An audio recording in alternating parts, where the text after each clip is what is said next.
I don't know if it's be a good video or not. Maybe I won't put it out there, maybe I will. Come across a video on YouTube. This guy with a helmet cam. He was in Afghanistan back in 2014, and they were showing the shooting back and forwards, and the guy who lay in the ditch. It was a friendly fire incident. And I was like, why would they recommend this to me? And this guy was like, you know, they're not meeting their limits, their goals of recruitment. So the government is pushing those videos out there in the domain to up recruitment levels. Let's talk about this. For one thing, I remember watching on Vice a while back that they did not meet the recruiting of 18, I think, but they met it up last year, 19. And here's a trick. Trump has made it where people who have suicidal ideations are more able to get into the military. They're handing out more waivers. So yes, they're meeting their recruitment, but look at who they're putting out there. And I find it's interesting that around the same time you're having this loosening of all the rules on recruitment, you had the Navy SEAL that went out there and was shooting at them people, the kids and stuff. He got pardoned. You had the other guy, he killed somebody that they were supposed to release. He murdered a guy, hid the body. Trump pardoned both of them. So you're watching a race to the bottom. Some people say that there's not so much of a desire to join the military because of the economy. That may be so. I don't think so. I think you have a lot of people that see what's going on. You see, it's just like Trump getting protection from the Senate in a little trial, a kangaroo court trial. I think with the government, when they just go ahead and do stuff, they say, fuck everybody, we're going to do this anyway, we're going to wage war anyway. I think that people see that and they're disgusted by that. People definitely see that. When you just say, we're going to go to war because we can. Yeah. Okay. I think that's what you're looking at with this. We've been at war for 20 years on a lie. And the guy that made that comment, I thought it was so interesting because someone came up there and said, it's because of pussies like you. I thought that was so hilarious because, check it out. The dude wasn't attacking the military. Wasn't attacking the soldiers. All he said was, it's his opinion, the military is not really beating their hiring bonuses. So you as a military member or whatever, your response is to curse him.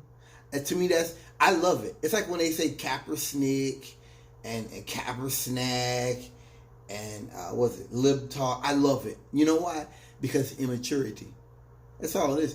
They're playing up to what we always knew they were about, which is immaturity.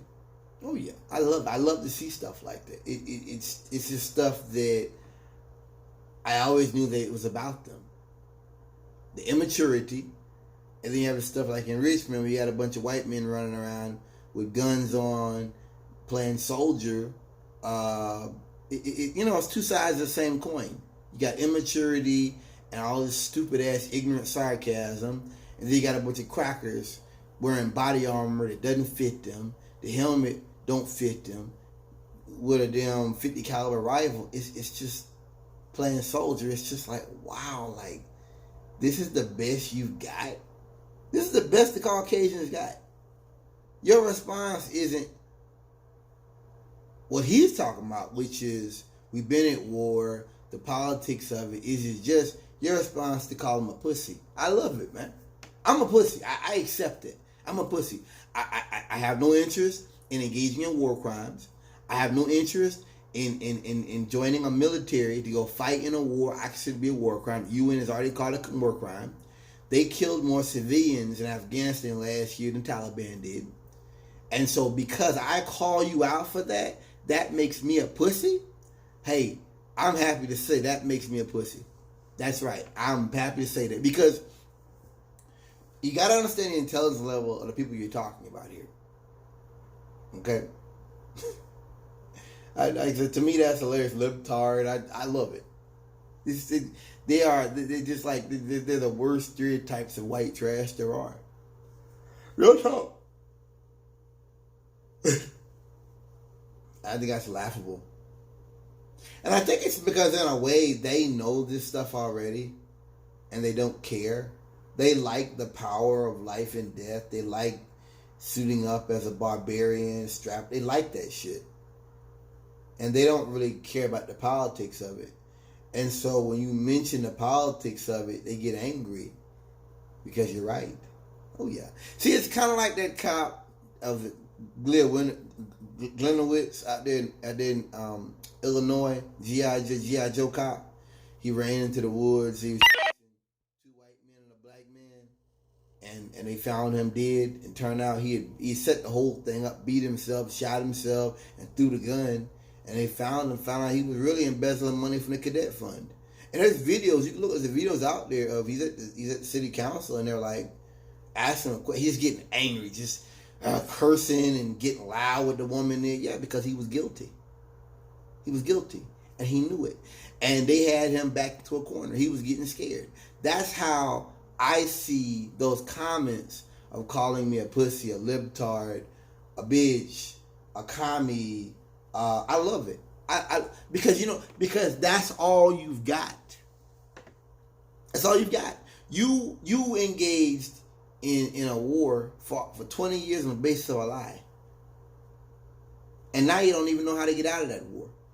You had the Afghan war documents come out telling you multiple presidents lied to you. You ain't mad. You ain't calling them pussy. You ain't mad at them. You're mad at me for simply pointing towards the obvious, which is you, the Caucasian, think you're so superior, think you're above everybody else, until you get yourself into a corner you don't even know how to get yourself out of. So of course you call me a pussy. Of course you call me a bitch, because you don't want to acknowledge the fact that your friends died needlessly. You didn't die fighting for my freedom. You didn't. I hear that a lot. When's the last time any soldier in America fought for our freedoms? Panama? Grenada? Somalia? Iraq? What's another one? The Balkans? Those people were threatening my freedom in America? No. And you've got to be a fool to think that way. But this is an ideology driven off of hate. This is not an ideology driven off of reality. I learned a long time ago, I mentioned all the time that propaganda is designed to fool the critical thinker. It's not designed, it's designed to give a moral coward an easy way out. That's it, man. There's no logic and no need for logic. You understand? Peace.